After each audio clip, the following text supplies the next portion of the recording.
বিকেলে চায়ের সাথে স্ন্যাক হিসেবে নিমকি খেতে খেতে বোর হয়ে গেছেন? তাহলে এই মুচমুচে ইজি ক্রিসপি ব্রেড রোলটি ট্রাই করুন। বিকেলে আর দোকানের চপ সিঙ্গারার দরকার হবে না। পিস কাটা ব্রেডের সাইডগুলো কেটে গুঁড়ো করে নেব। এর মধ্যে আলু সেদ্ধ, পেঁয়াজ কুচি, রসুন কুচি, লঙ্কা দিয়ে দেব। মশলা হিসেবে নুন, হলুদ গুঁড়ো, জিরে গুঁড়ো, ভাজা মশলা দিয়ে ভালো করে মাখিয়ে ডো তৈরি করে নেব।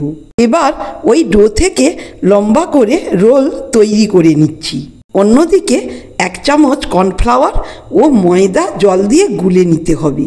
রোলগুলো এই ব্যাটারে ডুবিয়ে কর্নফ্লেক্স বা ব্রেড ক্রাম্বস দিয়ে কোট করে নেব। ব্যাস, তেলে ভেজে নিলেই তৈরি হয়ে গেল ক্রিসপি ব্রেড রোল। এগুলিকে ফ্রিজে স্টোর করে রাখা যেতে পারে এবং যখন তখন ভেজে চায়ের সাথে খেতে সত্যিই লাজবাব। টাটা।